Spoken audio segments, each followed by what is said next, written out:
In the shadowed village of Twilight Hollow, where the mist draped the hills like a veil and the stars whispered secrets to the earth, lived Lirien, a 31-year-old storyteller whose voice wove tales of courage and longing.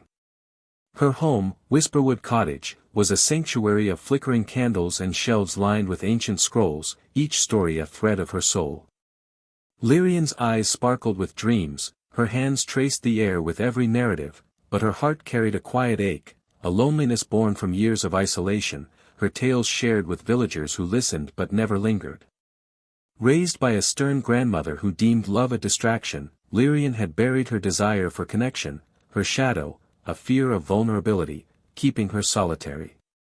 Yet, deep within, she yearned for someone to change her world, a longing she scarcely acknowledged. Her days were a rhythm of solitude and creation. Lirien rose with the dawn, her voice rising with the mist as she crafted stories by the hearth, her words painting heroes and lovers, her spirit alive with imagination. But by dusk, the silence returned, villagers nodded politely, then dispersed, leaving her with empty chairs and a hollow echo. She avoided the village square, fearing its chatter would expose her longing, her shadow whispering, "You're enough alone." Lirien dreamed of a companion, but the path felt lost, her inner light dimmed by doubt. One twilight, as the air hummed with the scent of pine and dew, a silver-haired wanderer entered Whisperwood Cottage, her cloak shimmering like moonlight. She listened to Lirien's tale of a lost prince, then left a worn journal bound in ivy, its cover etched with a spiral. Inside, a note read, "Watch for the signs, Jung." Lirien, who'd once glimpsed Jung's ideas in a trader's book, felt a shiver of recognition. She opened the journal, its pages filled with Jung's teachings on synchronicity, the anima/animus, and the transformative power of meeting one's other, a person who mirrors the soul's depths. The journal became her guide.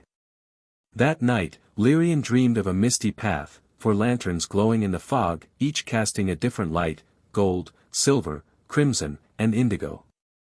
A voice, soft yet firm, said, "They lead to your change." She woke, heart racing, and read Jung's words, "Synchronicity reveals the soul's readiness for transformation." Her shadow, she realized, was her fear of opening her heart, a barrier to the connection she craved. The journal outlined 4 signs of an impending encounter, each a step toward individuation. The first sign emerged days later.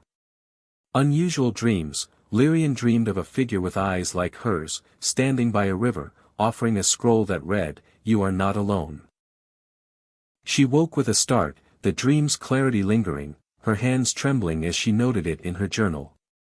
Jung's words echoed, "Dreams are the language of the unconscious." The village buzzed with tales of a stranger seen by the river, and Lirien felt a pull, though she resisted. The second sign followed.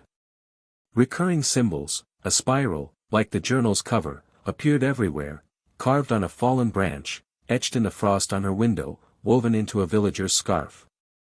Lirien's heart quickened. Jung wrote of synchronicity as meaningful coincidences. She began sketching the spiral, her stories weaving it into her tales, the villagers' interest growing, hinting at a shift. The third sign arrived with intensity.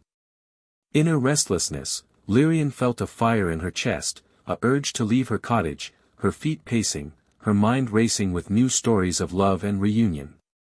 Jung's journal noted this as the anima stirring, the feminine within seeking its counterpart. She ventured to the square, her voice trembling yet bold, sharing a tale of a destined meeting, the crowd drawn to her passion. The fourth sign sealed her path. Unexpected encounters. One evening, a man with river blue eyes and a spiral pendant entered Whisperwood Cottage, seeking a story. His name was Tavik, a wanderer with a voice that mirrored her own, his presence a warmth she'd never known. Jung's words rang true, the animus or anima brings the other half. They spoke for hours, his tales of distant lands weaving with hers, a bond forming that felt fated. Lirien's journey deepened.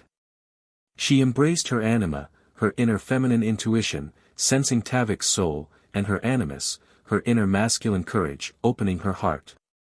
She channeled the archetype of the lover, her stories now tales of connection, and the seer, guiding villagers with her insights. Whisperwood Cottage filled with laughter, Tavik's presence, villagers' visits, her tales inspiring a community. A shy girl, Eryn, whose isolation mirrored Lirien's past, sought her stories, finding courage through Tavik's encouragement, her voice blooming. Shadows flickered. One stormy night, Lirien dreamed of the path darkening, Tavik fading, a voice snarling, "He'll leave."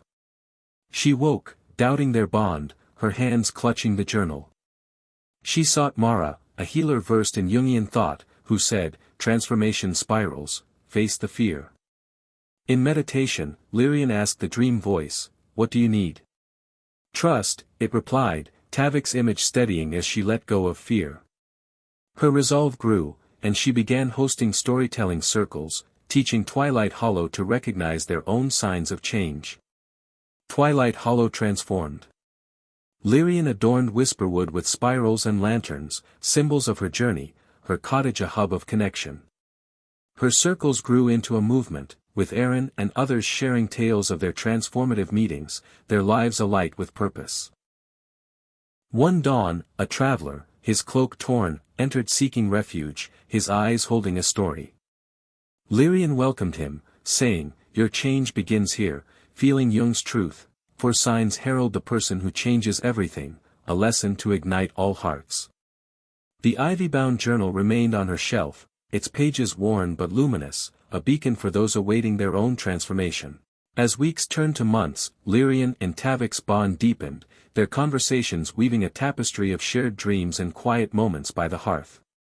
Tavik revealed he'd been guided by a similar spiral vision, drawn to Twilight Hollow by an inexplicable pull, synchronicity at work, as Jung had foretold.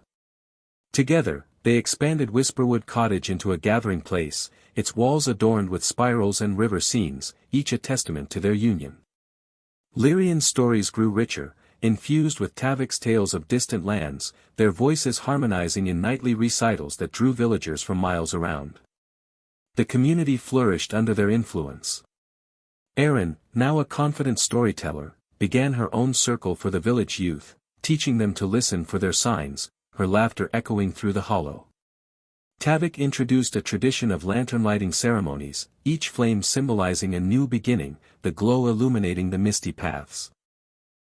Lirien noticed more travelers arriving, their eyes alight with the same restless fire she'd once felt, seeking the wisdom of Whisperwood. She welcomed them, sharing the journal's teachings, her circles evolving into a school of transformation where villagers learned to embrace their shadows and await their own life-changing encounters. One winter's eve, as snow blanketed Twilight Hollow, a young woman with a spiral tattoo entered, her voice trembling with a tale of loss. Lirien and Tavik listened, offering her a lantern and a place by the fire. Over days, the woman, named Selene, unraveled her story of abandonment, her shadow mirroring Lirien's past. With their guidance, Selene faced her fear, and soon, she met a kind blacksmith, his presence a sign of her own change. The village celebrated, lanterns lining the streets, a festival of synchronicity born from Lirien's journey. Years passed, and Whisperwood Cottage became a legend, its ivy-bound journal a sacred relic passed to those ready for transformation. Lirien and Tavik, now elders, watched Twilight Hollow thrive, its people connected by stories and signs, their lives changed by the courage to meet their other. The journal's luminous pages continued to glow, a beacon for generations, proving Jung's wisdom. The four signs are a call to embrace the person who changes everything, a timeless tale to inspire the world.